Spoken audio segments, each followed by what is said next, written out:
If music be the food of love, play on. Give me excess of it, that surfeiting the appetite may sicken and so die. That strain again, it had a dying fall. Enough, no more, 'tis not so sweet now as it was before. Will you go hunt, my lord? What, Curio? The hart. Oh, why so I do, the noblest that I have. Oh, when mine eyes did see Olivia first, methought she purged the air of pestilence. And in that instant was I turned into a hart, and my desires like fell and cruel hounds ere since pursue me. My lord? How now, what news from her? So please, my lord, I might not be admitted. But from her handmaid do return this answer. The element itself till 7 years' heat shall not behold her face in ample view, but like a cloister she will veil and walk in water once a day with eye-offending brine. All this to season a brother's dead love, which she would keep fresh and lasting in her sad remembrance. Oh, she that hath a heart of that fine frame to pay this debt of love but to a brother. Away before me to sweet beds of flowers. Love thoughts lie rich when canopies it bowers.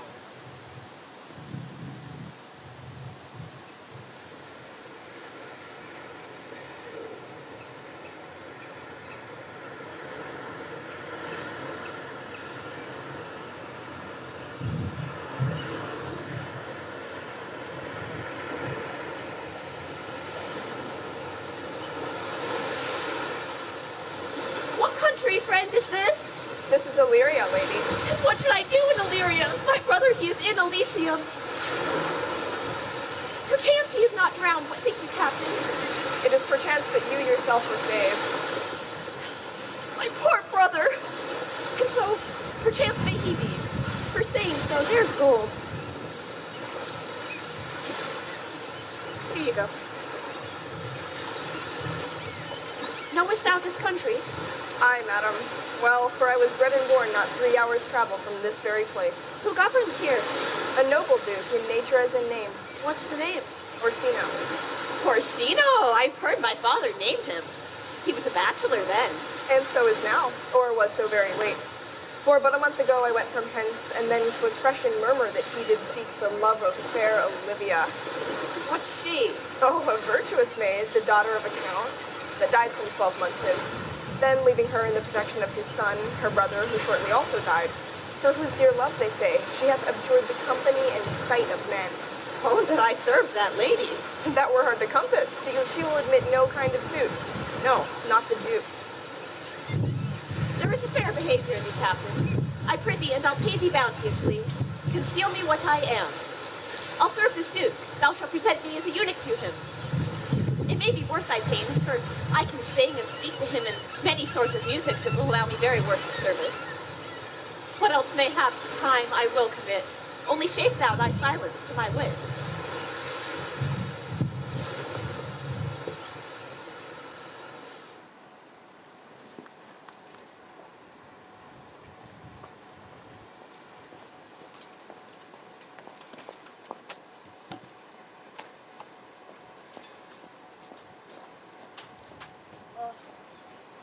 What a plague meets my niece. To take the death of her brother thus, oh, I'm sure it turns an enemy to life.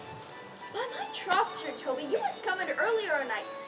Your cousin, my lady, takes great exception to your ill hours. What? That quaffing and drinking will undo you. I heard my lady talk of it yesterday, and of a foolish knight that you brought in one night here to be her wooer. Who? Sir Andrew Aguchi? Aye, he. Why, he has 3,000 ducats a year. Ha! He's a very fool and a prodigal. Moreover, he's drunk nightly in your company. Oh, but drinking helps to my niece. Aha! Here comes Sir Andrew Aguface. Oh, Sir Toby Belch! How now, Sir Toby Belch? Sweet Sir Andrew. Bless you, sir. And you too, sir. Accost, Sir Andrew, accost. What's that? My niece's chambermaid. I desire better acquaintance. My name is Mary, sir. Mary, Oh. Very well, gentlemen. Oh, and thou let part so, Sir Andrew, that thou mightst never draw sword again. And you part so, mistress, I would I might never draw sword again. Fair lady, do you think you have clothes in hand? Sir, I have not you by the hand.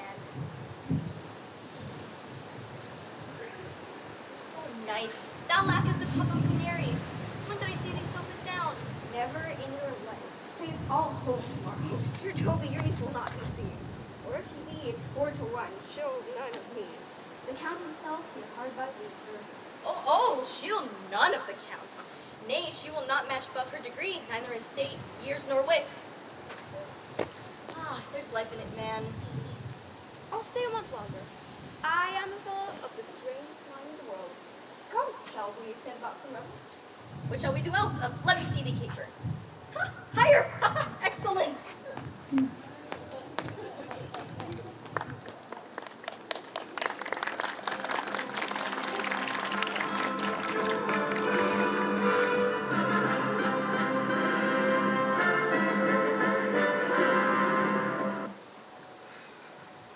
Who saw Cesario, ho?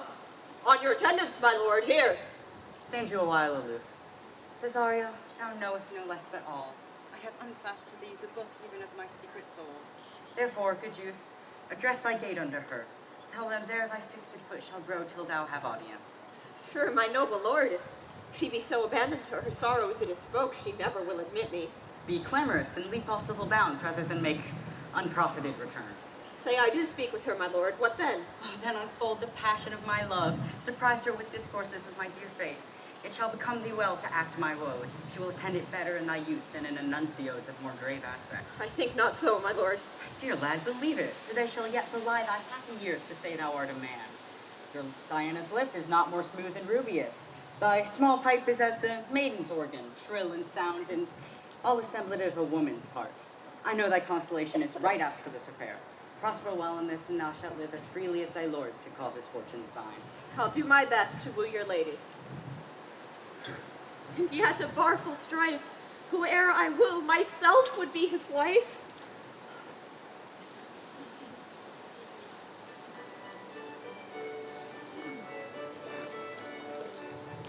Nay, either tell me where thou hast been, or I will not open my lips so wide as to burst my hand to weigh thy skills. My lady will hang thee for thy absence. Let her hang me.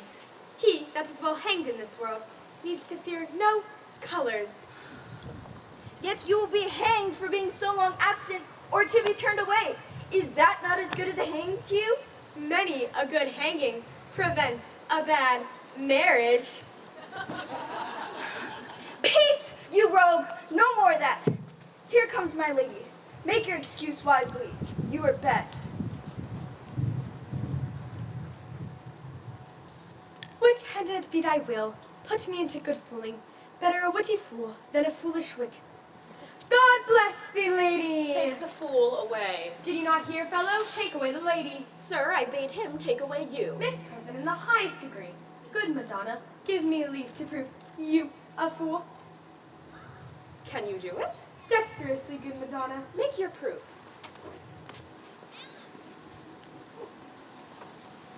I must catechize you for it. Good Madonna, why mournest thou? Oh, a good fool for my brother's death. I think his soul is in hell, Madonna. Oh, I know his soul is in heaven, fool! The more fool you, Madonna, to mourn over your brother's soul being in heaven. Take away the fool, gentlemen. Oh. What think you of this fool, Malvolio? Doth he not mend? I marvel your ladyship takes delight in such barren rascal. I saw him put down the other day with an ordinary fool that had no more brains than a stone. Look you now, he's out of his guard already.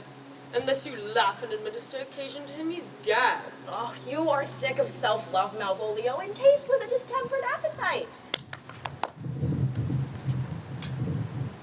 Madam, there is at the gate a young gentleman much desires to speak with you. From the Count Orsino, is it? I know not, madam. 'Tis a fair young man and well attended. Who of my people holds him in delay? Sir Toby, madam, your kinsman. Fetch him off, I pray you. Fie on him. Go you, Malvolio. If it be a suit from the Count, I am sick, or not at home. What you will to dismiss it.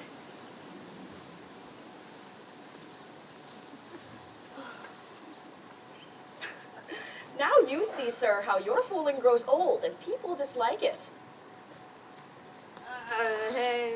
Ah, here he comes now, madam. What of thy kin has a most weak pia mater? By mine honor, half drunk. Oh, what is he at the gate, cousin? A gentleman. A gentleman? What gentleman? 'Tis a gentleman. Here. Oh, I now thought. Good, Sir Toby.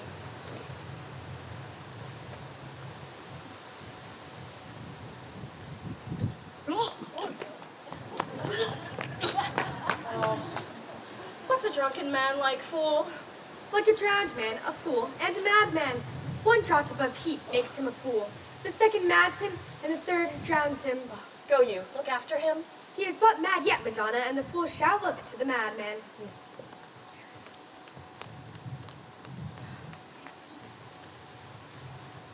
Madam, yon young fellow swears he will speak with you.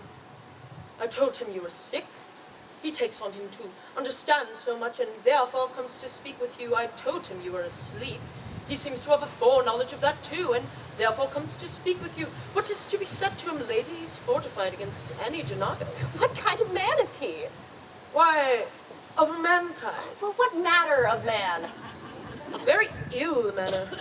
He'll speak with you, will you or no? Of what personage and years is he? Not yet old enough for a man, nor young enough for a boy. He's well favored and speaks shrewishly. One would think his mother's milk was scarce out of him. Let him approach. Call in my gentlewoman. Gentlewoman, my lady calls. Oh, come. Give me my veil. Throw it over my face.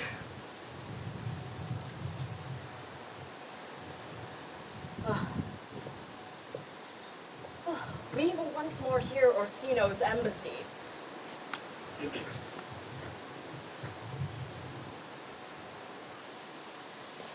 The honorable lady of the house, which is she? Speak to me, I shall answer for her. Your will?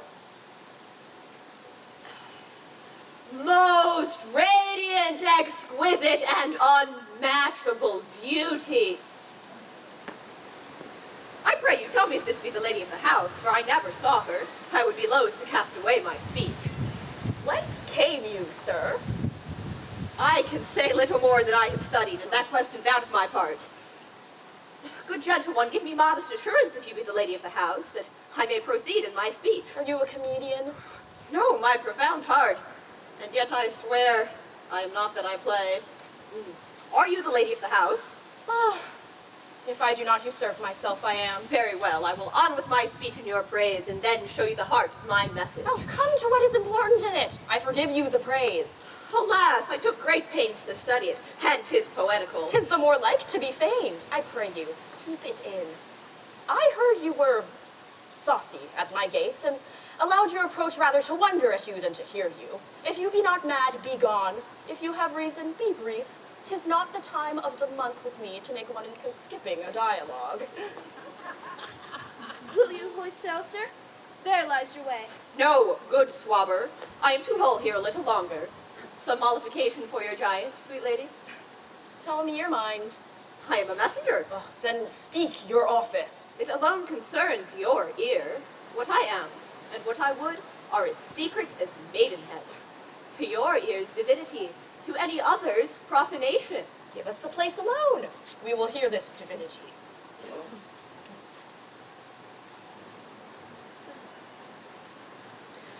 Now, sir, where lies your text? In Orsino's bosom. In his bosom? In what chapter of his bosom? To answer by the method, in the first of his heart. Oh, I have read it. It is heresy. Have you no more to say? Good madam, let me see your face. Have you any commission from your lord to negotiate with my face? But we will draw the curtain and show you the picture. Look you, sir, 'tis not well done. Excellently done, if God did all. Lady, you are the cruelest she alive. She would lead these graces to the grave and leave the world no copy. Oh, sir, I will not be so hard-hearted. I will hand out divers schedules of my beauty. I see what you are. You are too proud.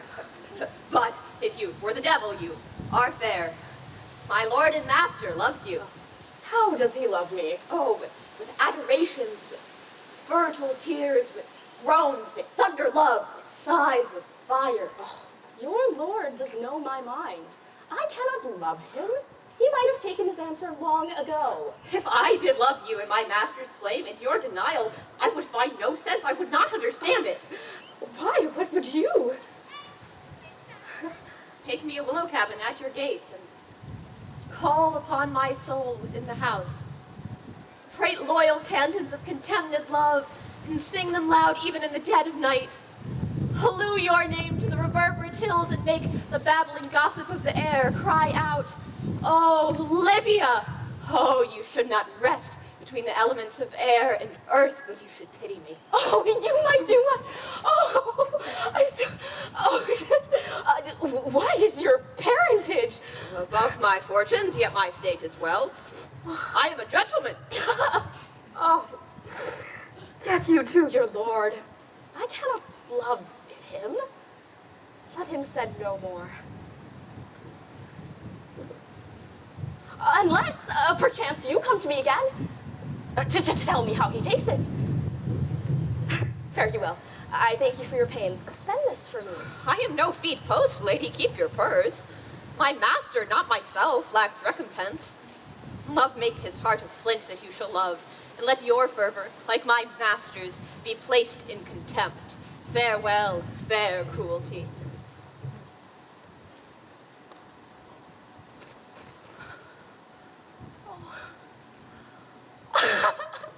I am a gentleman?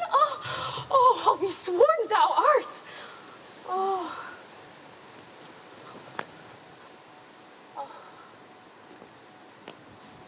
How now, even so quickly may one catch the plague? Methinks I feel this youth's perfections with an invisible and subtle stealth to creep in at mine eyes. Well, let it be. What ho, Malvolio? Here, madam, at your service. Run after that same peevish messenger, the country's lamp. Oh, he left this ring with me. Would I or no? Tell him I'll none of it. If that youth come this way tomorrow, I'll give him reasons for it. Hi thee, Malvolio. Madam, I will. Oh, I do, I know not what, and, well, fear to find mine eye too great a flatterer for my mind. Fate, show thy force. Ourselves we do not owe. What is decreed must be, and, well, be this so.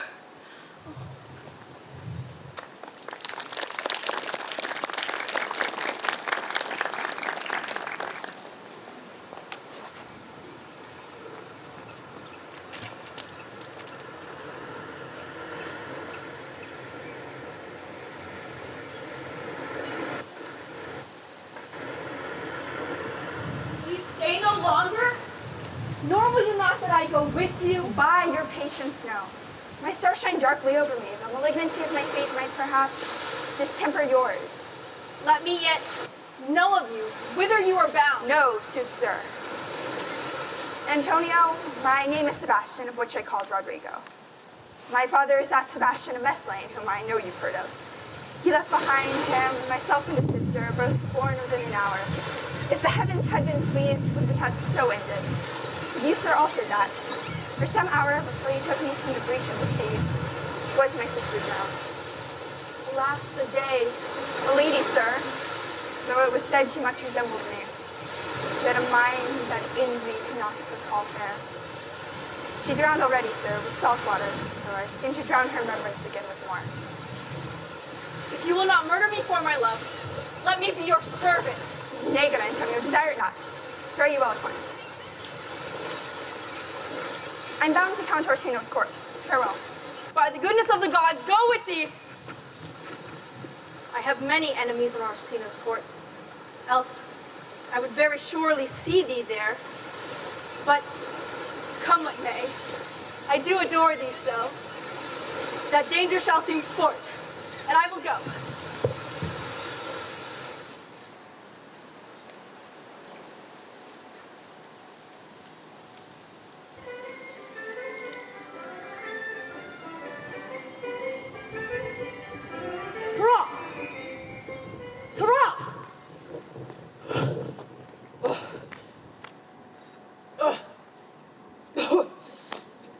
were you not even now with the Countess Olivia? Even now, sir, why? She returns this ring to you, sir. Oh, you might have saved me my pains to have it taken away yourself. She adds, moreover, that you put your lord into a desperate assurance that she will none of him. And one thing more, that you never again to come again in his affairs, unless it be to report your lord's taking of this. Receive it so. She took the ring of me, I'll none of it. But, come, sir. You peevishly threw it to her, and it is her will it should be so returned.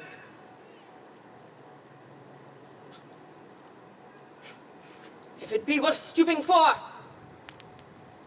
there it lies, in your eye.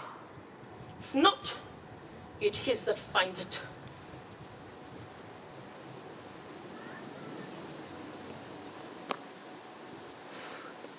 I left no ring with her. What means this lady? Oh, fortune forbid, my outside have not charmed her. She made good view of me. And indeed, methought her eyes had lost her tongue, for she did speak in starts distractedly. She loves me! Sure, the cunning of her passion invites me in this churlish messenger. None of my lord's ring, why he sent her none. I am the man. If it be so, it's 'tis. My poor lady, she were better love a dream. How will this fadge? My master loves her dearly, and I, poor monster, fond as much on him. And she, mistaken, seems to dote on me. What will become of this? As I am man, my state is desperate for my master's love. As I am woman, how alas the day, what thriftless sighs shall poor Olivia breathe? Time, thou must untangle this, not I. It is too hard a knot for me to untie.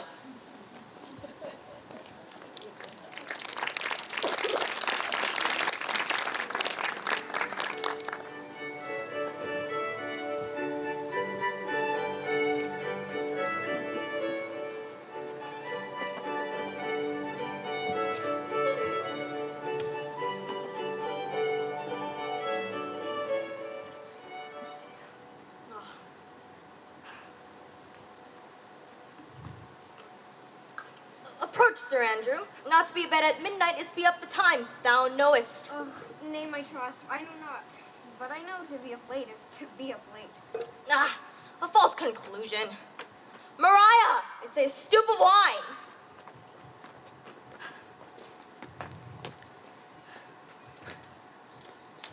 Oh, here comes the fool of faith.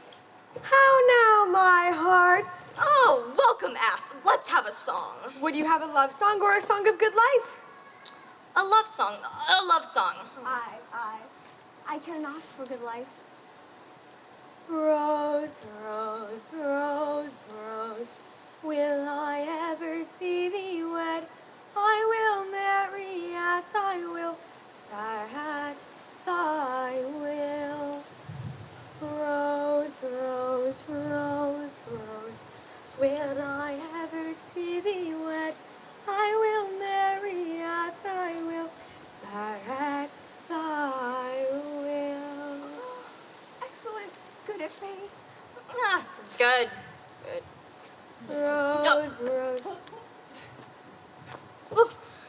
Hey ho, nobody home, no meat, no drink, no money have I none. Still I will be very merry, merry. Hey ho, nobody home, no meat, no drink, no money have I none. Still I will be very merry, merry. Hey ho, nobody home, no meat, no drink, no money have I none. Still I will be very merry, merry. Hey ho, nobody home. What a kind of woman you get here!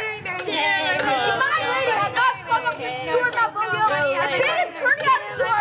That was just very, very nice. Nobody For the love of God, please! Still I will be very, very, very. My masters, are you mad? Or what are you? Have ye no wit, manners, nor honesty, but to gabble like tinkers at this time of night? Do ye make an alehouse of my lady's house? Have ye no respect of place, persons, nor time in you? Oh, we did keep time, sir, in our catches. Neck up. Hey ho, nobody home, no meat, no drink, no money have I none. Still I will be very, very merry. Hey ho, nobody home, no meat, no drink, no.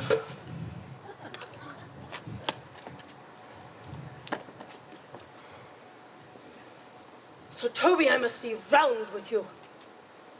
My lady bade me to tell you that, though she harbours you as her kinsman, she's nothing allied to your disorders.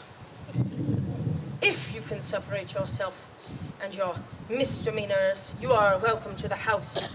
If not, and it would please you to take leave of her, she is very willing to bid you farewell. Oh, you lie, sir. Aren't any more than a steward? Dost thou think because thou art virtuous that there should be no more cakes in ale? Oh, go to! A stoup of wine, Maria. Mistress Mary, if you prize my lady's favour at anything more than contempt, you would not give means to this uncivil rule. Oh, she shall know of it. By this hand!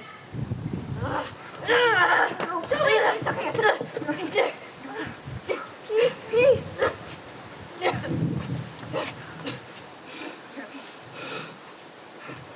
Sweet Sir Toby, let me alone with him.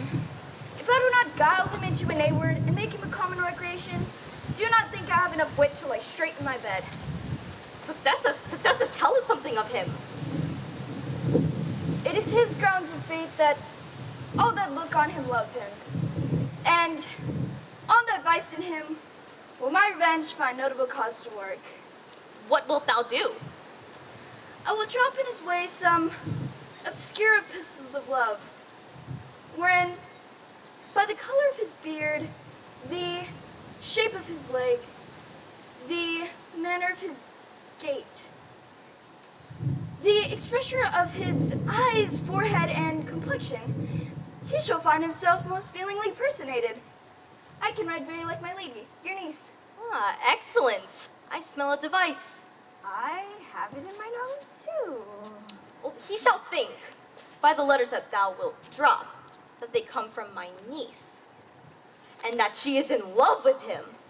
My purpose is, indeed, a horse of that color. Your horse now would make him an ass. Sport royal, I warrant you. I will plant you two, and let the fool make a third, where he shall find the letter. For on this night to bed, and dream on the event. Farewell. He's a good wench. And one that adores me. Oh, what of that? I was adored once too. Oh, come. I'll go burn some sack. 'Tis too late to go to bed now. Come, night. Come, night.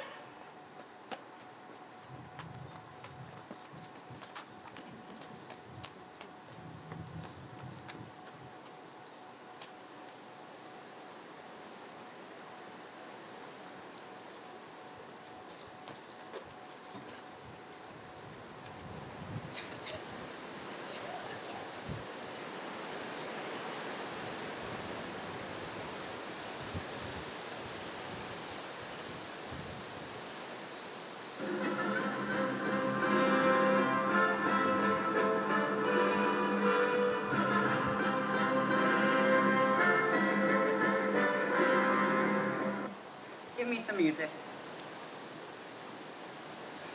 Come hither, boy. If ever thou shalt love, in the sweet pangs of it, remember me. For such as I am, all true lovers are. How dost thou like this tune? It gives a very echo to the seat where love is throned. Thou dost speak masterly. My life upon it, young though thou art, thine eye hath stayed upon some favor that it blows. Hath it not, boy? A little, by your favor. What kind of woman is it? Of your complexion. She's not worth thee then. What years in faith? About your years, my lord. Oh, let thy love be younger than thyself, for thy affection cannot hold the bent. For women are as roses, whose fair flower being once displayed doth fall that very hour. And so they are, alas that they are so, to die even when they to perfection grow. Let all the rest give place. Once more, Cesario, get thee to yon same sovereign cruelty. But if she cannot love you, sir, I cannot be so answered. sooth, but you must say that some lady, as perhaps there is, hath for your love as great a pang of heart as you have for Olivia's. You cannot love her, you tell her so. Must she not then be answered? There's no woman's size can fight the beating of so strong a passion as love doth give my heart. Make no compare between the love that a woman can bear me and that I owe Olivia. Aye, but I know. What dost thou know? Too well what love women to men may owe. In faith, they are as true of heart as we. My father had a daughter, loved a man, as it might be, were I a woman, I should your lordship. And what's her history? A blank, my lord. She never told her love, but let concealment like a worm in the bud feed on her damask cheek. She pined and thought, and with a green and yellow melancholy sat, like patience on a monument smiling at grief. Was not this love indeed? We, men, may say more, swear more, but in faith our shows are more than will, for still we prove much in our vows, little in our love. But died thy sister of her love, my boy? I am all the daughters of my father's house, and all the brothers too, and yet I know not. Sir, shall I to this lady? Aye, that's the theme. To her in haste. Give her this jewel. Tell her my love can give no place. Bide no demand.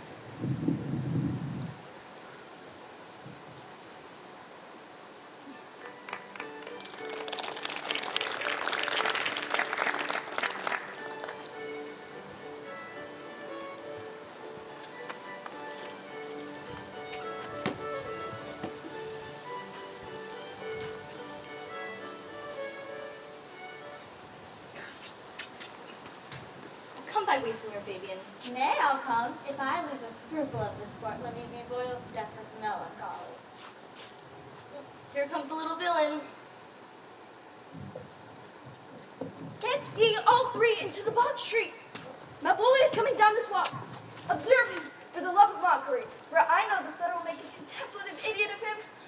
Shh, hide. Rise thou. There. For here comes the trout that must be caught for tickling.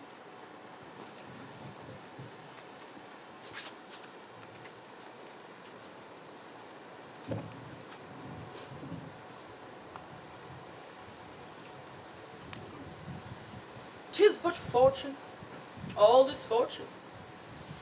Maria once told me she did affect me, and I have heard herself come thus near that should she fancy it should be one of my complexion. Besides, she treats me with a more exalted respect than anyone else that follows her. What should I think on it? Here's an overweening rogue. Oh, please. To be Count Malvolio. Rogue! Having been 3 months married to her, sitting in my estate, I send for my kinsman, Toby. Oh, shall this fellow live? I extend my hand to him, thus saying, "Cousin Toby, you must amend your drunkenness. Out, scab! Nay, patience. Besides, you waste the treasure of your time with a foolish knight, one Sir Andrew." That's me, I warn you, for many do call me a fool. What employment have we here? Aha! Oh, let him read aloud. By Jove, my lady's writing. To the unknown beloved. Her very phrases. By your leave, this, her seal. 'Tis my lady. To whom should this be? Jove knows I love, but who?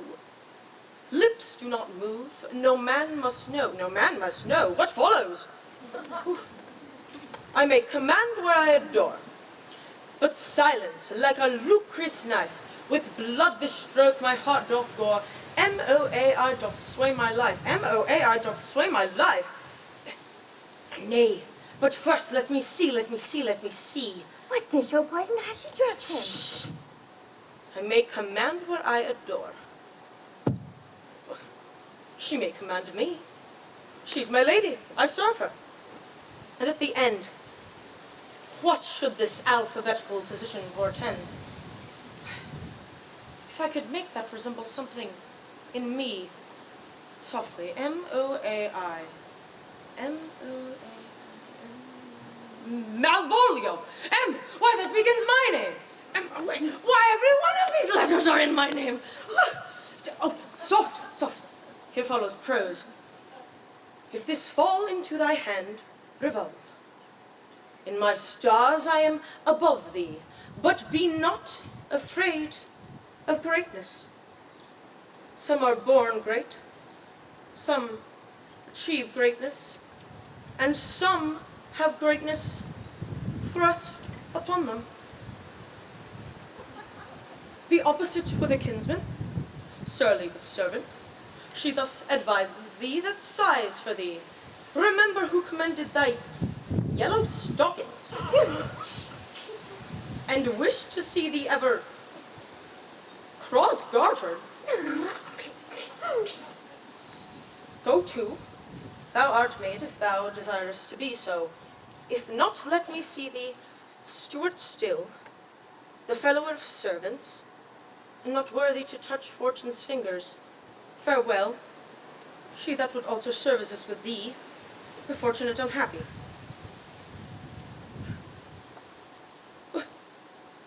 My lady loves me, my lady loves me. Oh, well, I'm baffled, Sir Toby. I would be proud. I would be strange, stout, in yellow stockings and cross-gartered. Oh, Jove and my stars be praised. Here is yet postscript. Thou canst not choose but know who I am. If thou entertainest my love, let it appear in thy smiling.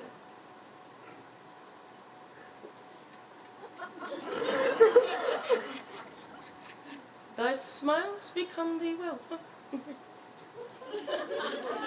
Therefore, in my presence still smile, dear my sweet, I prithee. Oh, Jove, I thank thee. I will smile. I will do everything that thou wouldst have me.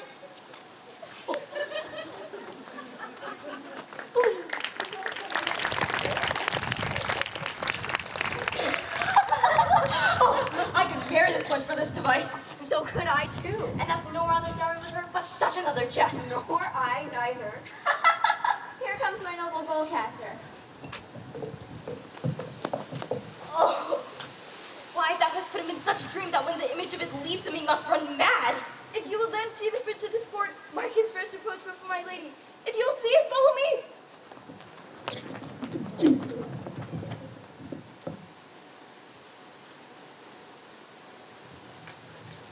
Art not thou the Lady Olivia's fool? No, sir, the Lady Olivia has no folly. She will keep no fool, sir, till she be married. I am indeed not her fool, but her corrupter of words. I saw thee late at the Count Orsino's. Foolery, sir, does walk about the orb like the sun. It shines everywhere. Oh, there's expenses for thee.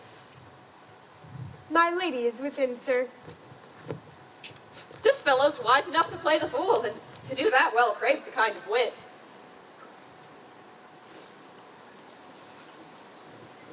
Save you, gentlemen. And you, sir?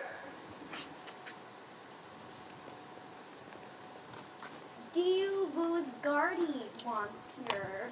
Et vous aussi, votre serviteur. I hope, sir, you are. And I am yours. Most excellent and accomplished lady, the heavens rain odors on you. That is a rare courtier. Rain of odors.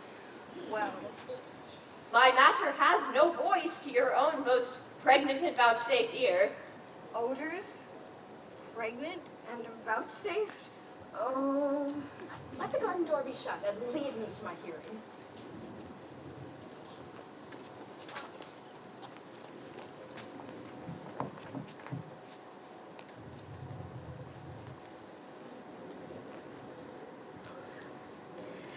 Now, sir, give me your hand.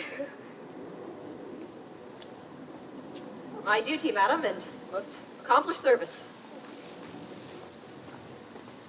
What is your name? Cesario is your servant's name, fair princess. My servant, your servant to the Count Orsino, you. And he is yours, and his must needs be yours. Your servant's servant is your servant, madam. For him, I think not on him. For his thoughts, when they were blanks rather than filled with me. Dear lady. Give me leave, I beseech you. I did send, after the last enchantment you did hear, a ring in chase of you.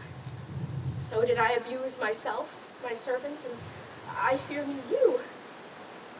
Under your hard construction must I sit, to force that on you in shameful cunning which you knew none of yours. What might you think? I pity you. That's a degree to love. No, not agrees, for 'tis a vulgar proof that very oft we pity enemies. Oh. Why, then methinks 'tis time to smile again. Oh, world, how apt the poor are to be proud. The clock upbraids me with the waste of time.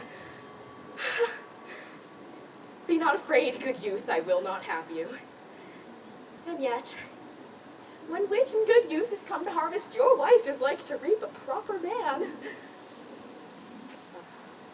There lies your way, due west. Then westward go. Grace and good disposition attend your ladyship. You'll know more, madam, to my lord by me. Stay. I prithee tell me what thou thinkest of me. That you do think you are not what you are. If I think so, I think the same of you. Then think you right, I am not what I am. Why would you were as I would have you be? Would it be better than I am? I wish it might, madam, for now I am your fool. Oh, Cesario, by the roses of the spring, by maidhood, honor, truth, and everything, I love thee so that, Margaret, all thy pride, nor wit, nor reason can my passion hide.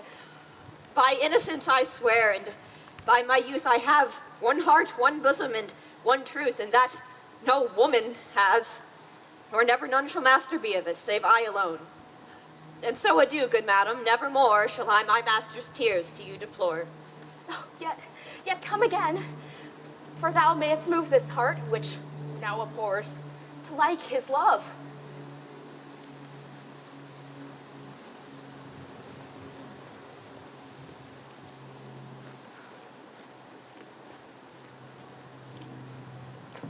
No, Faith, I'll stay not a jot longer. Thy reason, dear Benham, give thy reason. You must needs yield your reason, Sir Andrew. Mary, I saw your niece do more favors to the Count's serving man than she ever bestowed upon me. I saw it, I tell you. Did she see thee the wild boy? Tell me that. Plain as I see you now. She did show favor to the youth in your sight, only to exasperate you, to awake your dormouse valor, to put fire in your heart and brimstone in your liver. Aha! Challenge me the Count's youth to fight with him. Hurt him in 11 places. My niece shall take note of it. And assure thyself, there's no love broker in the world can more prevail in man's commendation with women than a report of valor. There is no way but this, Sir Andrew. Will either of you bear me a challenge to him? Go, write it in a martial hand. Be cursed brief. It is no matter how witty, so it be eloquent and full of invention. Go, about it. Look where the youngest friend of mine comes. If you will laugh yourself into stitches, follow me. Yon goma bullets and yellow stockings. And cross-gartered? He disobeyed every point of the letter that I dropped to betray him. Come, bring us where he is.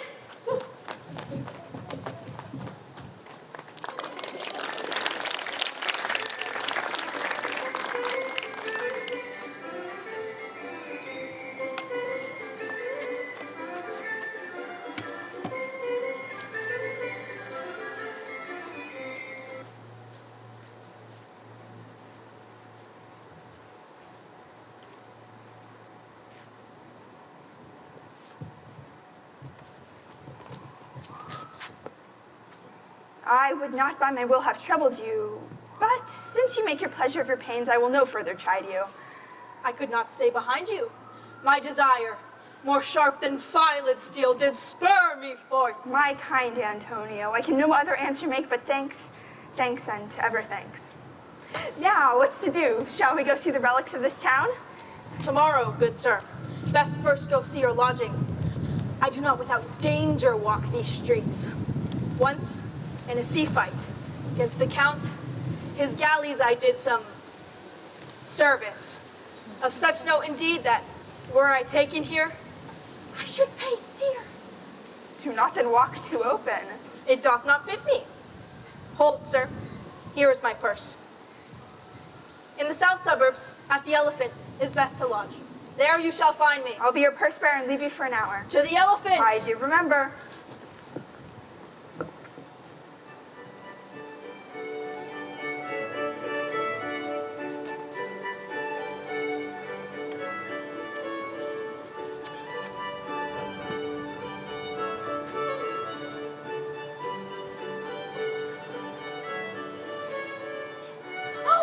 I have sent after him, and he says that he will come.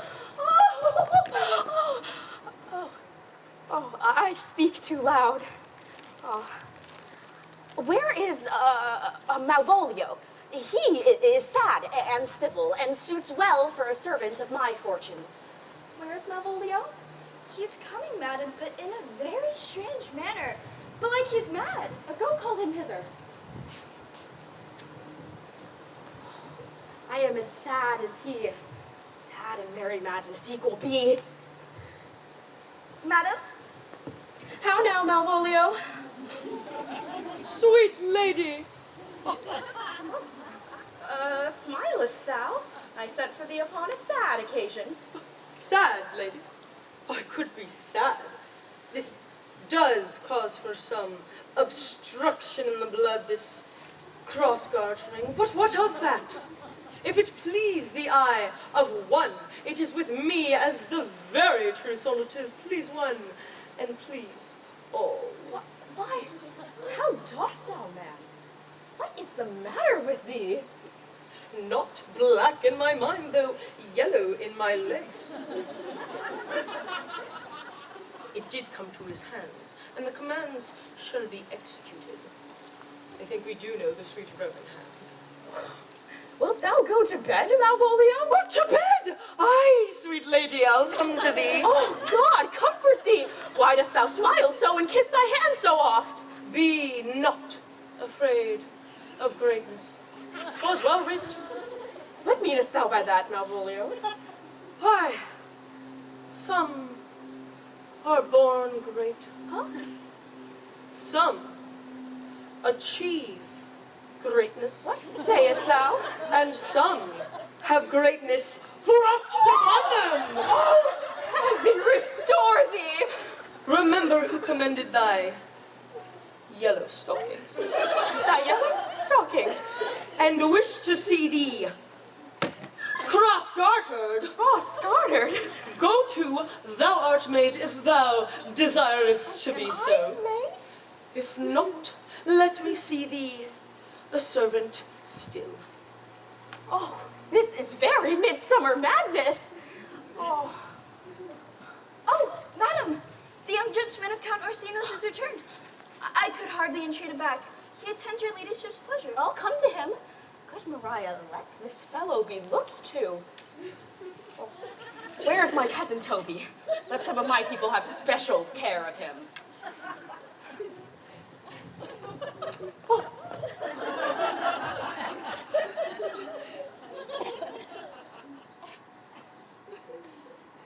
Do you come near me now?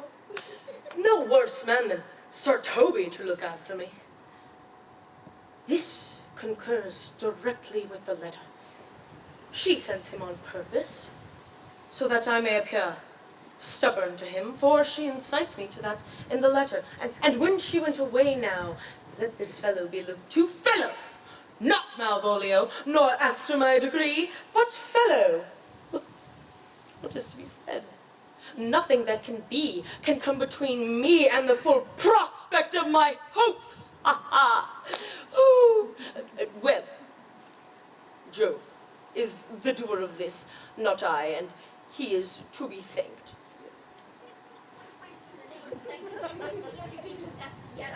Him. Here he is. How is it with you, sir? How is it with you, man? Go off, I discard thee. Let me enjoy my private. Go off. Whoa! How hollow the fiend speaks within him! Did not I tell you? Sir Toby, my lady, prays you to have a care of him. Does she now? Go to. Peace. You must deal gently with him. Let me alone. How do you, Malvolio? How is it with you, man? Oh, defy the devil. Consider he is an enemy to mankind. Do you know what you say? Whoa! Lord, you, and you speak ill of the devil. Oh, I will pray for him, I will. Prayers, minx? No, I warrant you, he will not hear of this godliness. Oh, you are idle, shallow things. I am not of your element. You shall know more hereafter. Oh, is it possible? If this were played upon a stage now, I can condemn it as an improbable fiction. Oh, come, we'll have him in a dark room and bound. My niece is already in the belief that he is mad. Oh, but see. More matter for May morning. Here's a challenge. Read it. Warrant there's vinegar and pepper in it. Is it so saucy? Aye, is it? Do it, read. Oh, give me. Youth, whatsoever thou art but a scurvy fellow.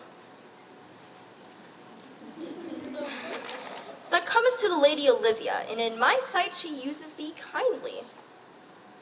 I will waylay thee going home, where if it be thy chance to kill me, thou killest me like a rogue and a villain.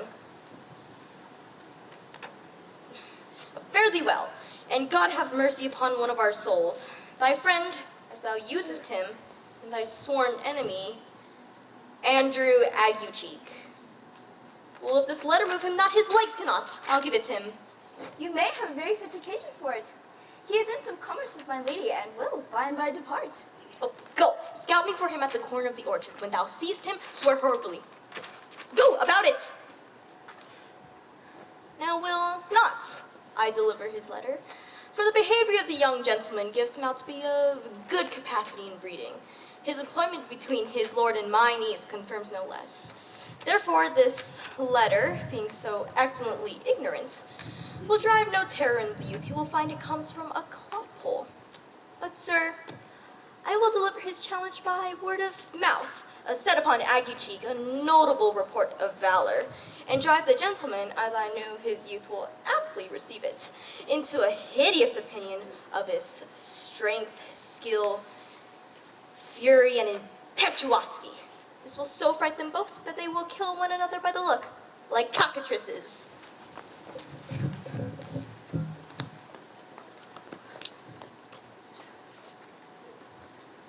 Oh, I have said too much unto a heart of stone, and laid mine honor too unchary on it. Here, wear this jewel for me. 'Tis my picture. Oh, refuse it not. It hath no tongue to vex you, and I beseech you come again tomorrow. What shall you ask of me that I'll deny? Nothing but this, your true love for my master. How with mine honor can I give him that which I have given you? I will acquit you. Well, come again. Fare thee well.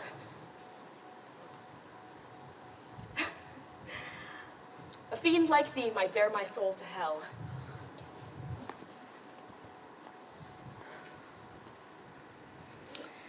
Gentlemen, God save thee. And you, sir? That offense thou hast, betake thee to it. Of what nature the wrongs are thou hast done him, I know not. But thy interceptor, full of despite, bloody as the hunter, attends thee at the orchard end.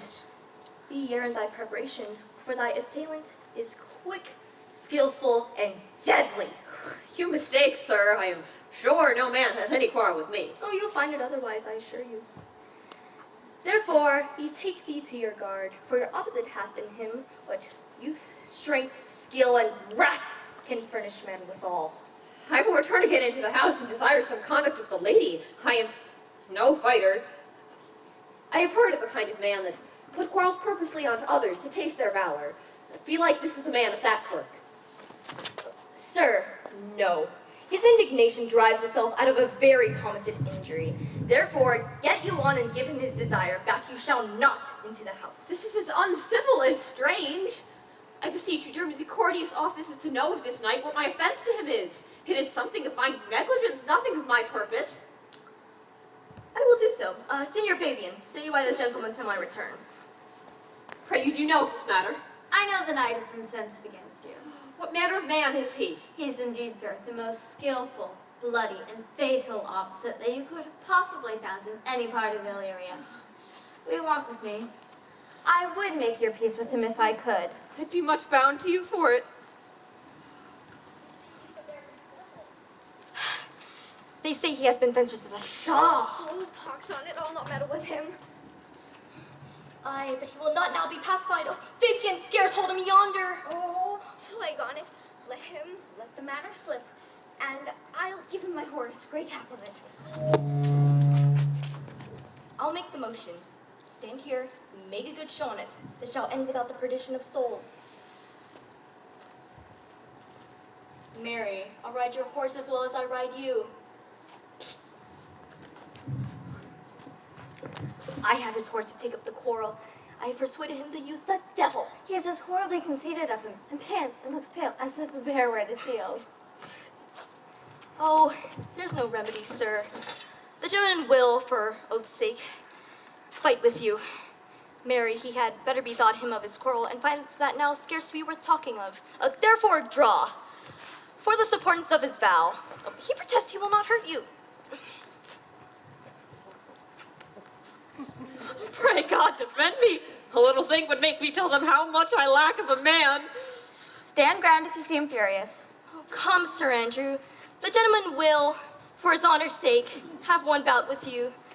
But he has promised me, as he is a gentleman and a soldier, he will not hurt you. Oh, come on, to it. Pray God he keep his oath. I do assure you it's against my will.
If this young gentleman have done offense, I take the fault on me.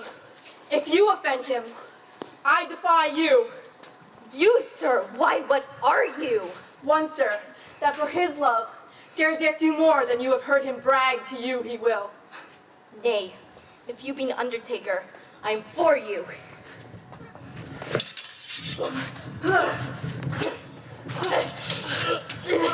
Oh, good Sir Toby, hold, here comes the officer. I'll be with you anon. This is the man. Antonio, I arrest thee at the suit of Count Orsino. You do mistake me, sir. No, sir, no, Jot. I know your favor well, though now you have no sea cap on your head. He knows I know him well. I must obey. This comes with seeking you, but there is no remedy. I shall answer it. What will you do now? My necessity makes you to ask you for my purse. It grieves me much more for what I cannot do for you than what befalls myself. You stand amazed, but be of comfort. Come, sir, away. I must entreat of you some of that money. What money, sir? Out of the fair kindness you've shown me here, and owing in part to your present trouble, out of my lean and low ability, I'll lend you something. My having is not much. I'll make division of my coffer with you. Well, here's half my coffer. Will you deny me now? Is it possible that my deserts to you can lack persuasion? Do not tempt my misery, lest it make me so unsound a man as to upbraid you with those kindnesses that I have done for you. I know of none, nor know I you by voice or any feature. Oh, heavens themselves. Come, sir, I pray you go. Let me speak a little.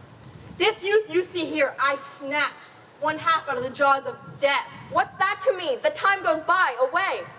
But how vile and idle proves this God. Thou hast, Sebastian, done good feature shame.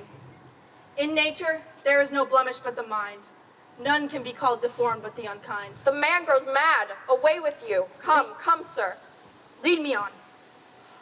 Methinks his words do from such passion fly that he believes himself. So do not I. Oh, prove true imagination, oh, prove true that I, dear brother, be now taken for you. He names Sebastian, my brother know, yet living in my glass, for even such and so an ornament, what my brother in fashion, color, for him I imitate. Oh, if it prove tempests are kind and salt waves fresh in love. Oh, a very dishonest, paltry boy, and more of a coward than a hare. A most devout coward, religious in it. In faith, I'll after him again and beat him. Do cuff him soundly. And I do not. Come, let's see the event. I dare lay any money, 'twill be nothing yet.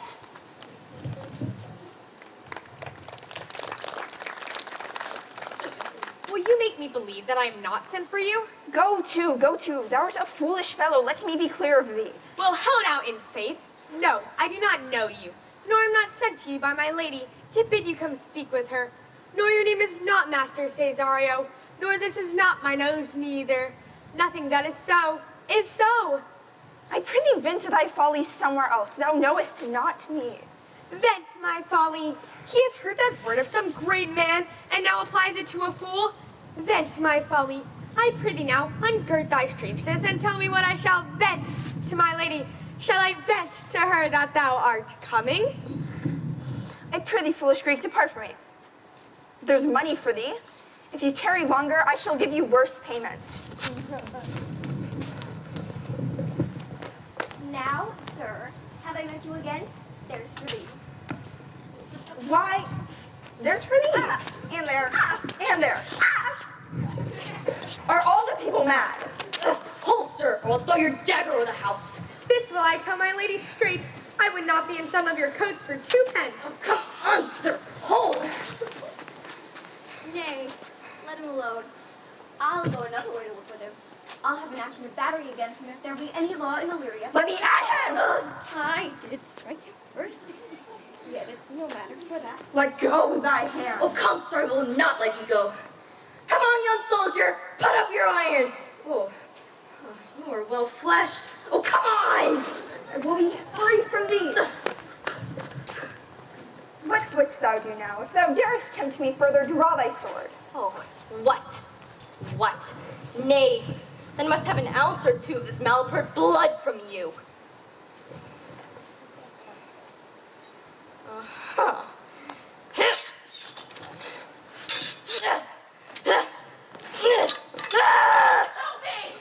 Oh, on thy life I charge thee, hold! Oh, Will it ever be thus? Ungracious wretch, fit for the mountains and the barbarous caves where manners ne'er were preached. Out of my sight! Oh, fear not, dear Cesario. Brutus me, be gone!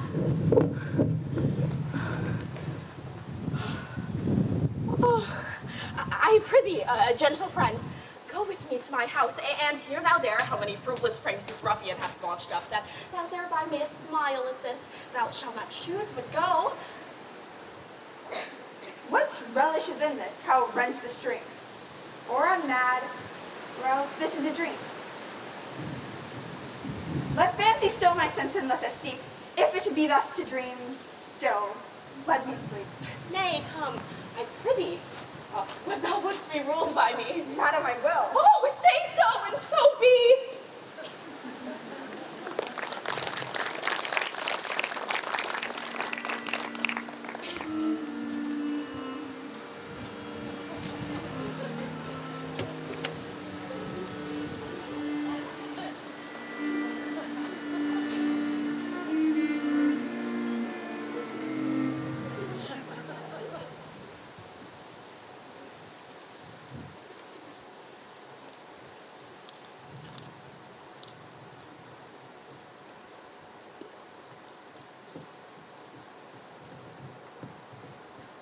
Nay, I prithee, put on this beard. Make him believe thou art Sir Topus the curate. Do it quickly. I'll call Sir Tully the Whilst. I'll put it on and I will dissemble myself in it. And I would I were the first that ever dissembled in such a gown. Oh, Jove bless thee, Master Parson. Buenos dias, Sir Toby. Oh, to him, Sir Topus. What ho, I say! Peace in this prison! Who calls that? Sir Topus, the curate, who comes to visit Malvolio, the lunatic. Sir Topus, good Sir Topus, go to my lady. Oh, diabolical fiend! How vexest thou this man? Talkest thou nothing but of ladies? Well said, Master Parson. Sir Topus, never was a man thus wronged. Good Sir Topus, do not think I am mad. They enslaved me here in hideous darkness. Good Satan, sayest thou that this house is dark? I say, this house is as dark as ignorance, as though ignorance were as dark as hell. And I say, never was a man thus abused. Good Sir Topus, please, go to my lady. Fare thee well. Remain thou still in darkness. Fare thee well. Sir Topus! Oh, my most exquisite Sir Topus. Thou mightst have done this without thy beard and gown. He sees thee not. To him in thine own voice, and give me word on thou how findest him. I would we were well rid of this knavery. Hey, Robin, jolly Robin, tell me how thy lady does. Fool, I say! Who cause, huh? Fool, as ever thou wilt deserve well at my hand, help me to a candle, and pen, ink, and paper. As I am a gentleman, I will live to be thankful to thee for it. Master Malvolio? Aye, good fool. Alas, sir, how fell you beside your 5 wits? Fool, never was a man thus wronged. Good fool, I am as well in my wits as thou art. Why, indeed, sir, then you were mad indeed, if you'd be no better in your wits than a fool. They have here propertied me, keep me in darkness, send ministers to me, asses, and do all they can to face me out of my wits. Advise you what you say. The minister is here. Malvolio, Malvolio, thy wits the heavens restore. Endeavor thyself to sleep, and leave thy vain bibble babble. Sir Topus! Maintain no words with him, good fellow. Who? I, sir? Not I, sir. God be with you, good Sir Topus. Fool, I say! Alas, sir, be patient. What say you, sir? I am sent for speaking to you. Fool, I am as well in my wits as any man in Illyria. By this hand I am. Good fool, pen, paper, and light, and convey what I will set down to my lady. It shall advantage thee more than ever the bearing of letter did. Aho! I will fetch you light, and paper, and ink. Good fool, I thank thee. I prithee, be gone. I am gone, sir, and anon, sir, I'll be with you again. Adieu, good man, devil.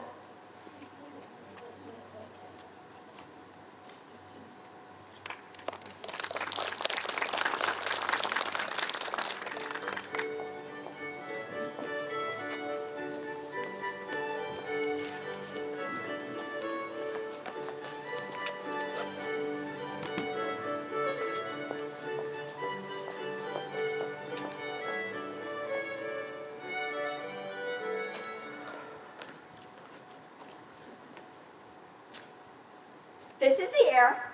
That is the glorious sun. This pearl she gave me. I do feel it, and see it, and though 'tis wonder that enwraps me thus, yet 'tis not madness. Where's Antonio then? I did not see him at the elephant. His counsel now might do me golden service. For now I think that surely I am mad, or else the lady's mad. Yet, if 'twere so, she cannot sway her house, command her followers with such a smooth, discreet, and stable bearings I perceive she does. But here the lady comes. Oh, blame not this haste of mine. If you mean well, now go with me and with this holy man into the chantry by. There, underneath that consecrated roof, plight me the full assurance of your faith, that my most jealous and too doubtful soul may rest at peace. What do you say? I will follow this good man and go with you, and having sworn the truth, ever will be true. Okay.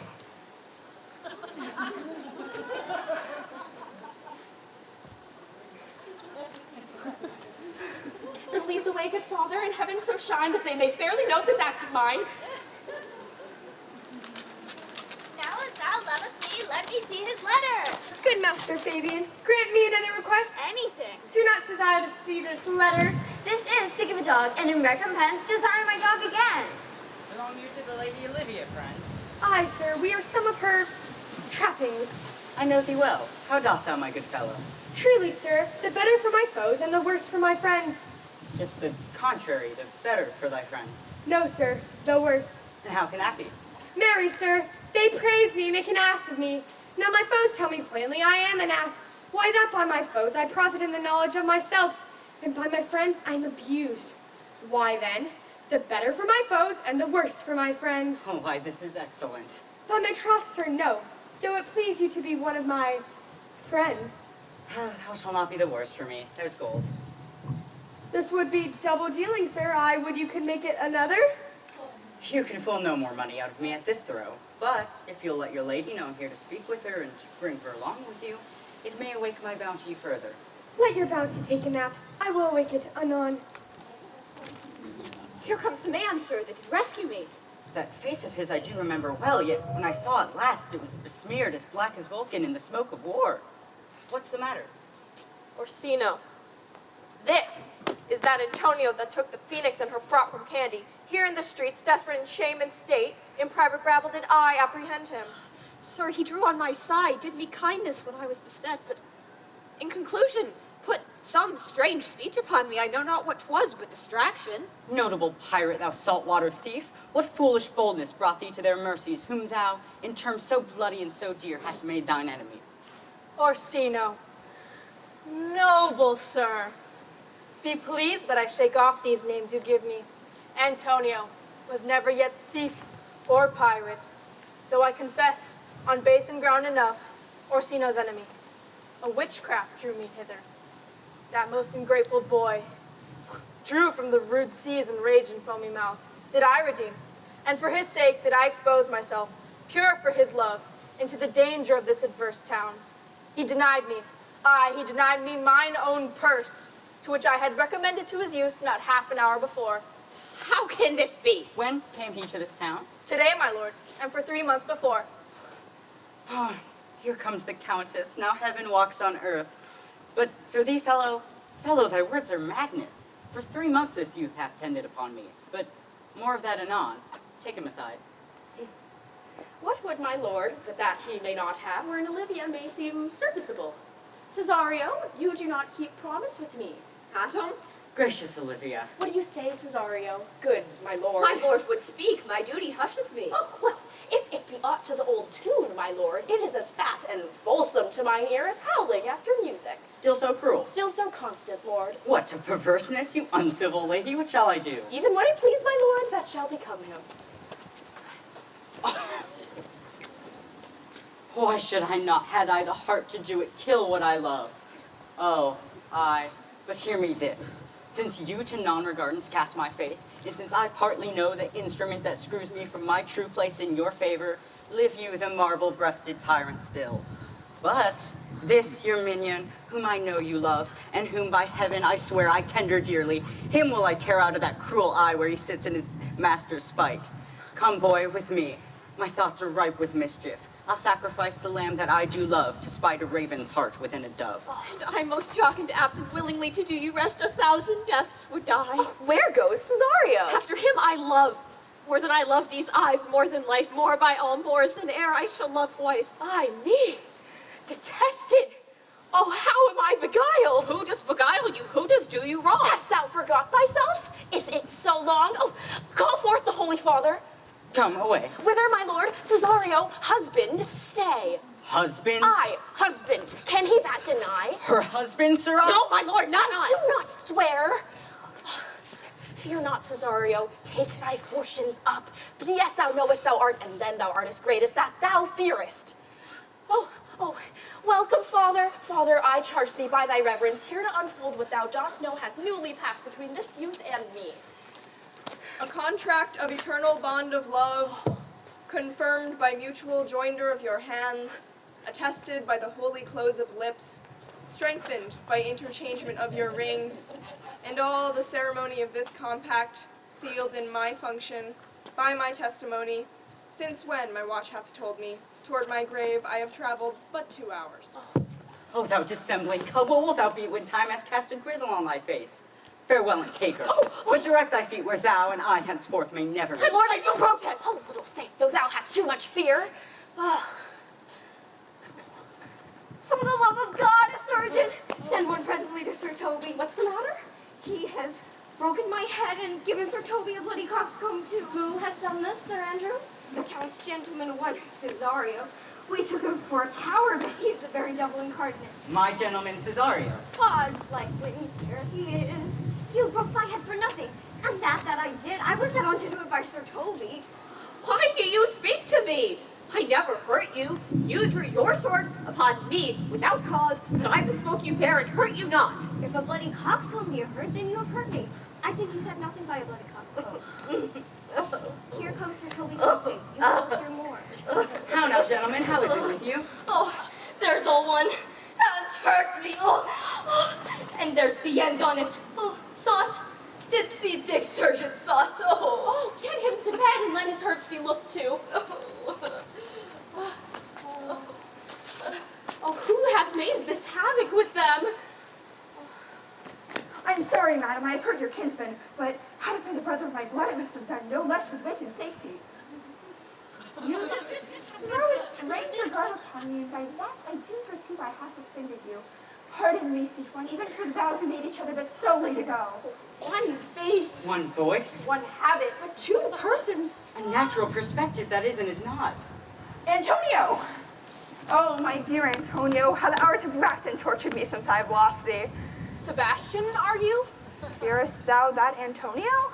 How have you made division of yourself? An apple cleft in two is not more twin than these two creatures. Which is Sebastian? Oh, most wonderful. Do I stand there? I've never had a brother, nor can there be that deity in my nature of here and everywhere. I had a sister whom the blind waves and surges have devoured. Of charity, what kin are you to me? What countrymen, what name, what parentage? Messeline, Sebastian was my father. Such as Sebastian was my brother, too. Were you a woman as the rest goes even? I should my tears let fall upon your cheek and say, thrice welcome, drowned Viola. My father had a mole upon his brow. And so had mine. And died that day when Viola from her birth had numbered 13 years. Oh, that record is lively in my soul. He finished indeed his mortal act that day that made my sister 13 years.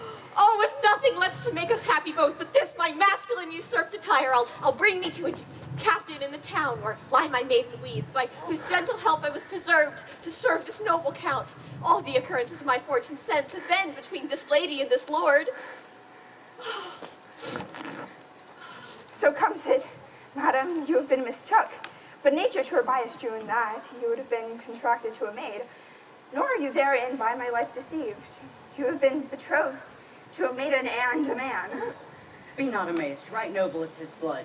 If this be so, as yet the glass seems true, I shall have a share in this most happy wreck.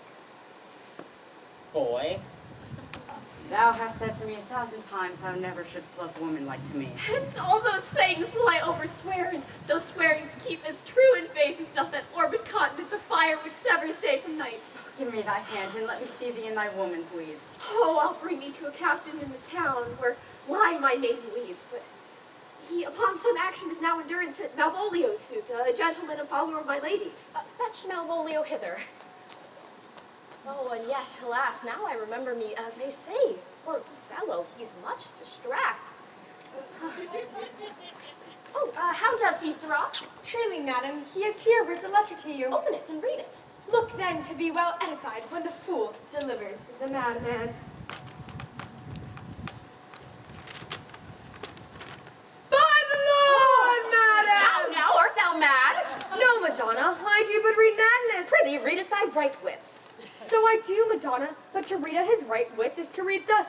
Therefore, repent, my princess, and give ear. Oh, read it, you, sirrah.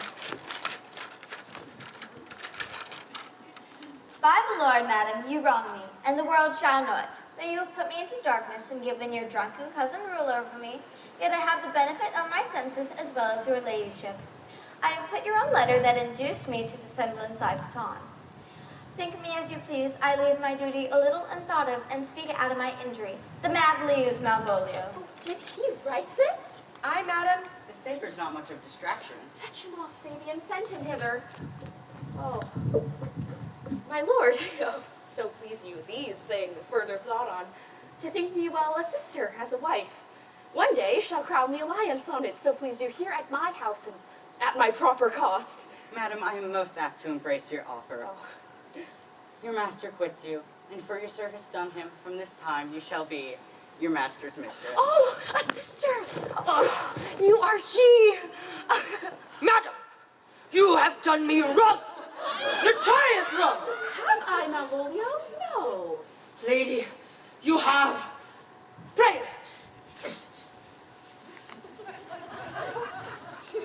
Pray! Peruse that letter.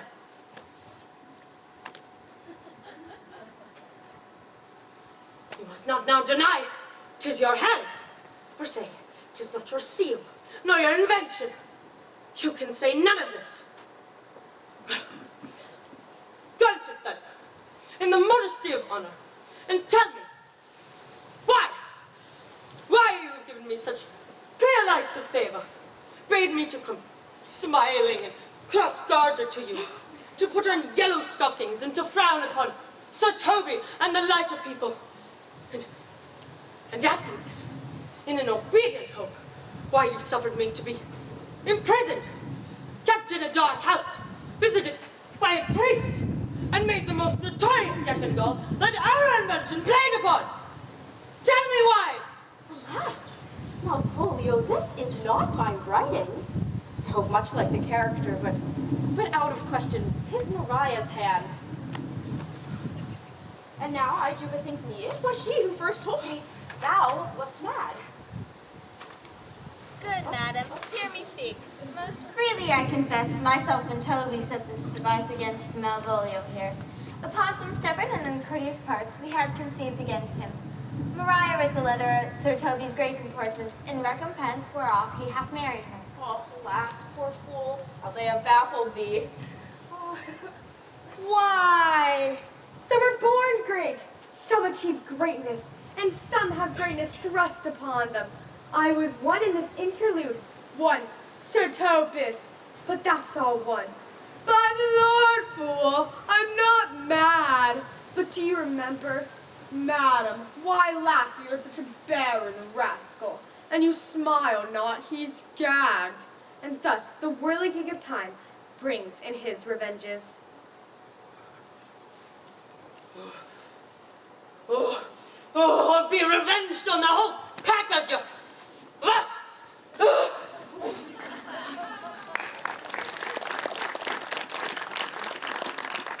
He hath been most notoriously abused. Pursue him and entreat him to a peace. Meantime, sweet sister, we will not part from hence. Cesario, come, for so you shall be while you are a man. But when in other habits you are seen, Orsino's mistress and his fancy's queen.